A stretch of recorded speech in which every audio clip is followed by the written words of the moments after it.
prosperity blueprint. The prosperity blueprint. The prosperity blueprint. The prosperity blueprint. Welcome back to the Prosperity Blueprint. We are in week 3 of our 10 steps to building a business that works. I'm Dr. Rasheda Jackson, your business midwife, and we've already talked about vision. We've talked about choosing the right structure, and today we're going to build your foundation. How many of you know that you must have a sturdy foundation to build something that is going to stand? Here, we're going to build your foundation tonight. We're going to talk about that because there's something that I've learned over the last 25 years of working in corporate with entrepreneurs directly. And that is that most businesses don't fail because their owners are talented. They fail because the foundation wasn't strong enough to support growth. One of the things that many times we miss is the fact that you want to start a business, but you also want to have that business at a point where it can scale and where you can scale it and where it can grow. And once it grows, you want to then look at, how do I exit that? And that does not necessarily mean shutting down your business. That means taking yourself out of the driver's seat and allowing that business to do exactly what you built it for. So tonight, I want you to imagine building your dream home. Just take a second, close your eyes. You're going to build your dream home. You hire the best architect. You choose the most beautiful finishes. You are looking at luxury furniture, but you skip the foundation. How long do you think the house is going to stand? Well, same thing happens in business. We have this dream and we're looking at all of the bells and whistles that are going to go into this business, but oftentimes we forget the foundation. People spend thousands having logos created, building websites, thousands on marketing, even hiring people before there is actually a structure in place that they can follow. If you don't build the infrastructure of your business, that won't allow your business to survive. If you never actually build the foundation, your business will have absolutely nothing to stand on. The difference between being in business and looking like you're in business is what we're going to look at right now. I want to challenge you with something today. Having a business card doesn't make you have a business. Having an LLC doesn't make you a business. Having an Instagram page does not make you a business. Having a website does not make you a business. What makes you a business is having systems, documentation, accountability, and financial discipline. And you all know how I love to repeat things. I may need to be called the repeater. What makes you a business is having systems, documentation, accountability, and financial discipline. Legitimacy creates opportunity. When you have the proof that you are a legitimate, operating, functioning business, doors will be open to you for opportunity that you probably haven't even considered. A lot of times we are looking to be funded. We're looking for grants. We're looking for supporters, but we don't have the proper documentation that shows that we are legitimate. I have an amazing friend in the credit space. He is the only author in the credit space that has his book in the Library of Congress in the United States, both of his books in English and in Spanish. And one of the things that he is dead set on is that you have to have your documentation in order to go and sit down and negotiate or sit yourself in front of a lender at a bank. You must have legitimacy. Again, legitimacy creates opportunity, and legitimacy is really your paperwork. It's having your ducks in a row, having your foundation sure, and building upon it so that people can actually open the door and see a full-scale build out of a business, where it's going to go and what it's going to become. This is long before the fixtures. This is long before the countertops. This is long before the luxury furniture. This is just the basics. I call these Next things, the 7 pillars of business legitimacy. These are the 7 things that every business should have in order to show legitimacy. Number 1 is your EIN number. Your EIN is your business's social security number. That's the easiest way I can put it. You are to, once you become a business, once you start a business, you're to stop using your personal identity for everything. You now have an identity that is a business, and that identity is tied to your EIN number. That EIN number opens the door to legitimacy. It opens the door to you being able to hire and become a legitimate business in your community that supports the community initiatives, that employs people, that puts money back into the place that you've established that business and where it is built. Your EIN number matters because this is what ties you to the legitimacy of the tax system. It's what ties you to the legitimacy of a bank account, and you're going to need that. Opening accounts, hiring, and filing taxes should not be done without an EIN number, unless, in fact, you are still in the sole proprietor space where you're just starting to ride the bicycle. And we can get more in depth with that. But remember that your EIN also is tied to the structure that you choose for your business. The next pillar of building of the 7 pillars is your business banking account. This is one of the fastest ways that I know if someone is taking their business seriously is when I ask them, do you have a business bank account? Are you using Cash App, Venmo, Zelle, or are you putting money in your personal business account? Your personal account, which I call commingling funds, which we shouldn't do. When you want to stand out as a legitimate business, you need to have a business bank account. How do you get that business bank account? You have your state articles of incorporation and your EIN number. The money that is generated by your business should not go into your personal account and should not be used for personal needs to be fulfilled. There is a system that you put in place and a structure that allows you to pay yourself from your business so that you can take care of the things that are needed for you personally. But this is how I know if you are taking your business seriously is when you have a business bank account. It also shows that you have some professionalism or that you've been trained on how to be professional when it comes to present your business. It also provides another layer of protection when you don't commingle funds. Literally, when you are using your business account for personal things, you are literally saying, I'm not a business, or I'm utilizing or I'm laundering money. And people think that that's some big thing like, oh, no, you mean I'm going to be in jail for RICO conspiracies. Money laundering is very easy to do.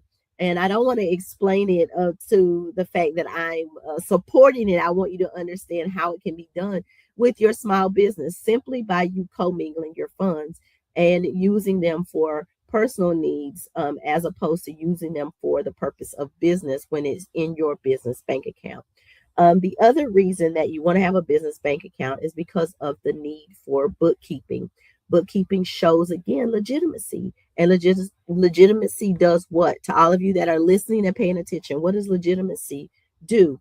It opens up the door to opportunity. The next pillar you want to have is proper record keeping. That goes to the last thing I just mentioned, bookkeeping. Do you keep your records? I can tell you right now, because I own a tax business, that 80% of the small businesses that I work with have poor bookkeeping practices. And it has become part of my mission to help them understand how to keep copious records. And it doesn't matter. Like, I don't care if you're making $500 or $500,000. You need to track everything. You need to put it in writing. You need to put it in Excel. I don't always lean to giving you branded softwares that you need to use because they don't pay me, for one. And two, most oftentimes they're complicated to use. So you may want to hire someone. You may want to use what's already in your computer, like Google Docs or Google Books, or you want to use your Excel spreadsheets. You want to track. That's the most important thing, is to track and to keep good records. I know receipts fade, and I understand it clearly that we no longer keep receipts. We just don't, because they fade away. So you have to log it track it, take pictures, use an app. There's so many different ways to keep good records, but proper record keeping shows income, it shows expenses, it shows receipts, it shows mileage, it shows inventory. One of the poorest things that I have seen many business owners do is fail to track inventory. Oh, well, I'm just buying and selling, buying and selling, buying and selling, buying and selling, and flipping and selling, flipping and flipping and flipping and flipping, and forgetting that inventory needs to be tracked and needs to have a tracking system. It's a part of the health of your business. It's also a part of proper record keeping. Number 4, licensing and compliance. Every state is different. One of the biggest mistakes that entrepreneurs make is assuming what worked for someone else applies to them. In business and wherever you live in this country of the United States, we are in 50 different states with 50 different sets of laws and regulations. That means that if your cousin did it in Kentucky, it may not work in Florida. You need to know your state requirements. You need to know your county requirements and your city requirements. You need to know if there's a requirement for you to have industry licenses for what it is that you are doing. And you need to make sure that you comply with annual reports. In the state of Florida specifically, we have an annual report that is due every year by May 1st. And if you don't do it by May 1st, they hit you with a $450 charge to keep your business and the name of your business. But if you renew it on time, it's $125, $135 every single year to keep your business active. But then at the county and at the city level, there are other obligations that we have as far as licensing and compliance. I have a full office. There are occupational licenses that are needed. There are business licenses that are needed. There are fire extinguishers, like down to the last, to every little iota that deals with your business, you need to understand and you need to know. The 5th thing is not exciting at all. It is insurance. And it's not exciting until something happens or something goes wrong, right? You need to have a general liability insurance, a professional liability insurance. And if you have employees, you're responsible for workers' comp. Then my product-based people, there's product liability insurance and cyber insurance. If you're running a fully cyber-based business, there are so many things. Insurance, I know that most of the time in this country, we look at it as, probably and I will say it without biting my tongue, that it is one of the biggest scams ever created. But you need it, and you need it just in the fact that there's a possibility that something can happen. Now, this depends on the type of business and what you're running. If you're running your business out of your home is insured, but you need to make sure that your clauses are in place that protect the things that pertain to your business. When you have an office space, we have to have a license there in the event that someone comes in our office and trips and falls. Like, these things are necessary. You need to know about them. The next thing is number 6 is your accounting system or your bookkeeper. And again, I don't recommend any licensed bookkeeping systems, but your bookkeeping systems, they don't build wealth. The decisions you make from your numbers do. One of the things I tell all of my small business owners is that you are responsible to know your numbers. You need to know what's going in and you need to know what's coming out. You are responsible for your profit and loss. And you're responsible for your balance sheets, your cash flow, and you should be reviewing it monthly. Many times, because we are not operating business properly, we're not looking at it until the end of the year. Do you know that a tracked number grows? If you are watching the numbers, even if it's just metrics, when we talk about metrics, we talk about what's happening behind the scene in the digital world.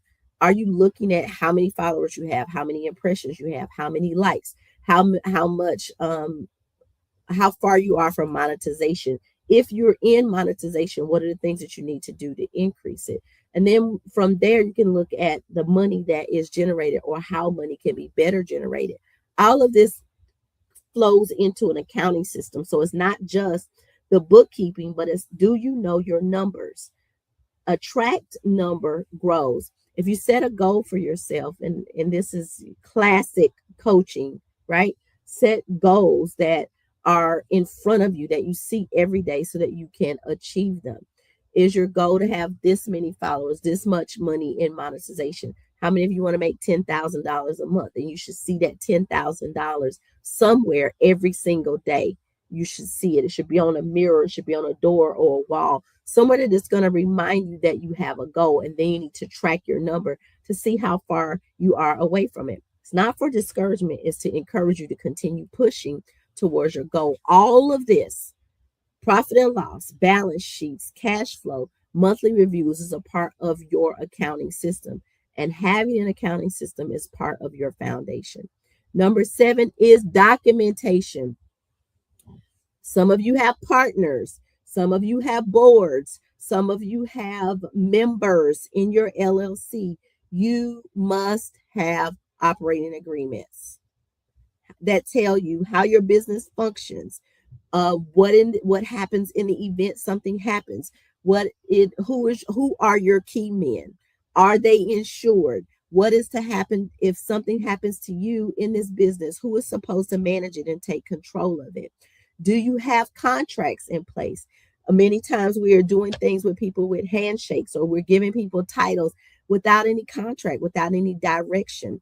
Are you utilizing invoices? I tell my clients all the time, and this is something that I say in a very colloquial way: you gonna get this invoice. And they said I need to put that on a t-shirt. You're gonna get this invoice. And many times people don't realize how important it is that even if you're doing something pro bono, how important it is for your business for you to issue an invoice, even if it's going to be zeroed out, even if you're going to give them a coupon code because this is a free service. It is still a part of your documentation. It is still showing that you are running a legitimate business and that you did this thing as charity or for free, so that you can, what, guys, count it and write it off, because now it has become something that is deductible. I always have to touch on taxes because that's one of my favorite places. You've got to send out those invoices. Next thing I say, the next thing that's part of documentation is client agreements. Have you protected yourself when it comes to working with clients? Do you have policies in place that state who you are, what you're going to do in the event something happens? If you have a product, you have a return policy. Do you have a term and agreement policy? Do you have a web policy? Do you have a privacy policy that says that you won't sell people's information? Like, all of these things are important. And one of the most important things when you are building a business to scale is standard operating procedures. What happens if you are not here? If this podcast could not run, if the engineer was not here, is there a standard operating procedure that says this is how you go in and record? This is how you start the videos. This is how you push it out to all of the platforms. That is what a standard operating procedure does. It says this is step 1, step 2, step 3, step 4. So in the event that something happens, someone can come in and sit down in your seat and follow step by step the steps that it takes to get your business out in front of people and your mission accomplished. And that is for all types of businesses. It applies to every last one of you that have taken the time to listen to me this far. And that's number 7. And this is where your business begins to look investable once you have gone through the 7 pillars that every business needs. That's when investors can come and sit down and say, oh, okay, yeah, you got your stuff together. I can put my money here because there is viability that is going to, there's a plausible door that shows it's going to come back to me. I have reason to believe that you are going to be successful because all of these things are in place. One of the things, I have to tell you guys a story. I worked with an entrepreneur who had an incredible product. Customers loved it. Demand was growing. But when the funding opportunity came along, she couldn't qualify. Not because her business wasn't good, not because she didn't have sales, not because she didn't have the documentation lenders wanted. It's because she had no banking history, no organized financial records, no clear bookkeeping, and no financial statements. Just making sales, taking orders through PayPal and things coming in and going out, taking orders through Zelle, Cash App, however the money was coming. Because, guys, when you want to get that money, you're trying to get it however people can give it. So what we had to do is put the financial foundational pieces in place to show that this was a viable business. We call it making businesses fundable, and that's part of the 10 steps that we take you through. We spend an entire session getting you prepared to be funded.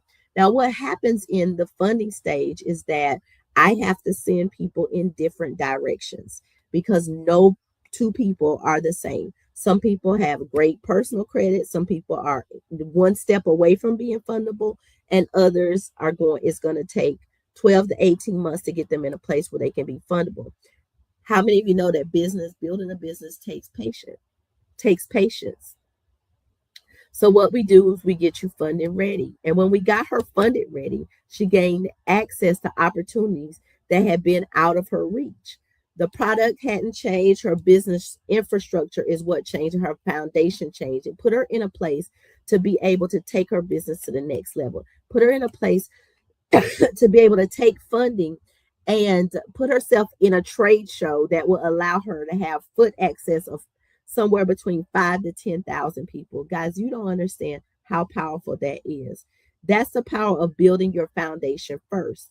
These mirror the principle in the workbook that you guys can get access to by clicking the link, and that's the proper setup that opens the doors to funding and credibility. I want you guys to prepare for the cohort that's coming. We are going to, and I'm only going to take 10 people, and we are going to help you to build out your product. I'm going to take you to the manufacturers. I'm going to introduce you to them, but you first must go through the steps so that you can be fundable. We don't want to go step and get the information. We want to produce product and we want to make it happen. So we want you to stop spending your money in the wrong order. I see entrepreneurs get fundable. They spend $3,000 on a website, $5,000 on branding, $2,000 on photography before even opening a business bank account. These are the foundational things that we have to put in place, and that's backwards. You want to build your foundation, prepare, have a plan before you just start shelling out money. Your foundation should always cost more than your decorations. Your foundation should cost more than your decorations. Don't go spending money on decor before you start your business bank account with that money. If you start your business bank account with that 10,000, 5,000 before you start spending it out, it puts you in a more powerful position when you go to sit down with the bank to take the next step. So now before I get ready to get out of here, let me talk to you guys real quickly about what being fundable looks like, what banks, lenders, and investors actually look for. They're asking questions like, can you prove your revenue? Can you show us how much money you're making? You guys that watch Shark Tank know that these are some of the things they are absolutely looking for before they make a decision about where they're going to invest their money. And lenders are the same. They're asking you, can you prove your revenue? Can you prove expenses? Why are your expenses so high? Do you have your business finances separate from your personal finances? That shows professionalism. Are you responsible? Are your taxes current? You business owners have to stop avoiding filing taxes for your business. This shows legitimacy. Can you produce financial statements? And do you understand your own numbers? Can you sit down and tell me what is happening in your business? How much was your revenue? How much were your expenses? What was your EBITDA, your bottom line? Is there balance in your sheets? Notice they're not concerned about your metrics when it comes to digital. They don't care how many followers you have, how many clicks and all those things. Yes, you need to know that, but lenders don't care. They want to know if you have your paperwork in place, if your foundation is established, and if you are a legitimate business. So in this faith moment, I want you to check out Matthew chapter 7, verses 24 through 27. Therefore, everyone who hears these words of mine and put them into practice is like a wise man who built his house on the rock. Matthew 7, 24 through 27, because this is the prosperity blueprint. This is a kingdom network. And because we're here, you've got to apply the word to every single thing that you do. Hear what I'm saying. Build your business on the rock. You don't want to build your house. You don't want to put your foundation on sand. We already know that it's not going to stand. And when you look at Matthew chapter 7, Jesus was not teaching about storms. He was teaching about foundations. The storms came to both houses in that account, right? And the difference wasn't the storm. The difference was what the house was built on. I'm preaching real good. If I was in the church, they'd be saying amen. It's not about the storms. Many times people get into that area and they want to focus on the storm. It wasn't about the storm. The difference wasn't even in the storms. It's what were those houses built on? The same is true in your business. What have you built your business on? Every business will experience difficult seasons, just like our life. Life be lifing. And in business, business is going to business. But only businesses built on solid foundations survive the difficult seasons. And it's not about the ebbs and the flows, because there are ebbs and flows in business. It's not about the ups and the downs. It's about surviving through all of it. I want everybody listening to do a foundational audit this week of your business and score yourself from 1 to 10. Do you have an EIN? Do you have a business bank account? Are you keeping your books monthly? Do you have business insurance? Are you following the proper licenses for your type of business? Do you have written contracts, financial statements? Do you have standard operating procedures? Don't judge yourself.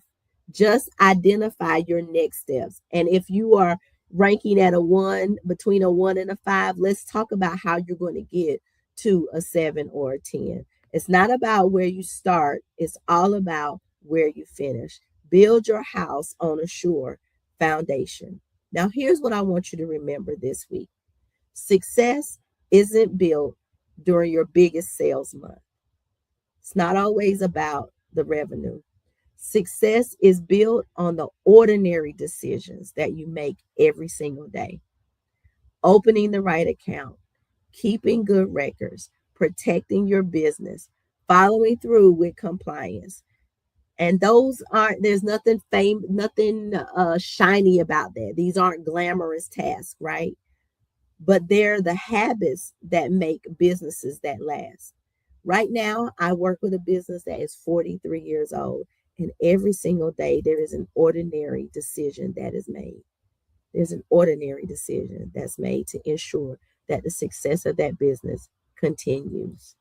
And I want you guys to do an audit and make sure that your business is built on a sure foundation. If today's conversation challenged you, I want you to think about clicking the link. Join us. I want you to use everything that I've said tonight to put you in a place to look at your business and see if it's really solid and if it's really in a place that you can take it to the next level.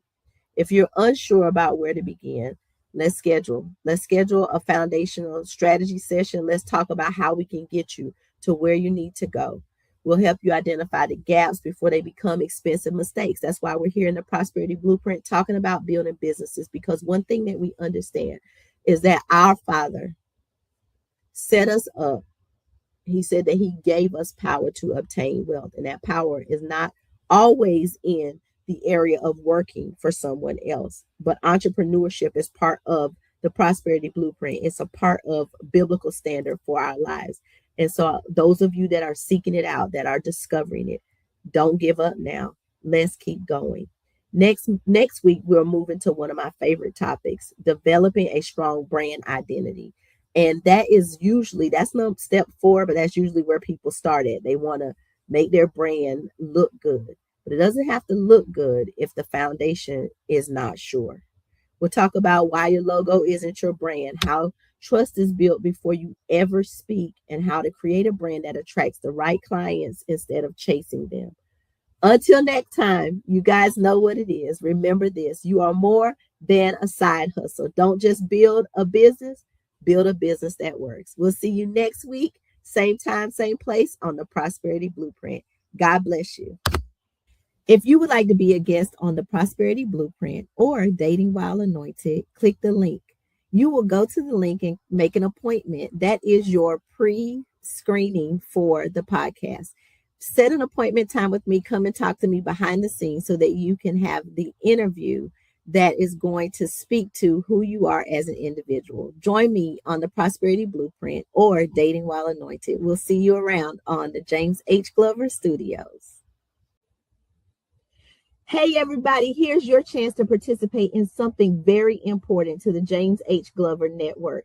The James H. Glover Network, James H. Glover, and the James H. Glover Studios have been nominated in 4 categories for Podcast, Blog, Podcaster of the Year for the Spin Awards. We are asking you to click the link in the content or below to vote now. Wherever you see James H. Glover Studios or the name James H. Glover, make sure that you vote right now. The Spin Awards is a big deal, and you can help us cross the finish line and bring home the victory.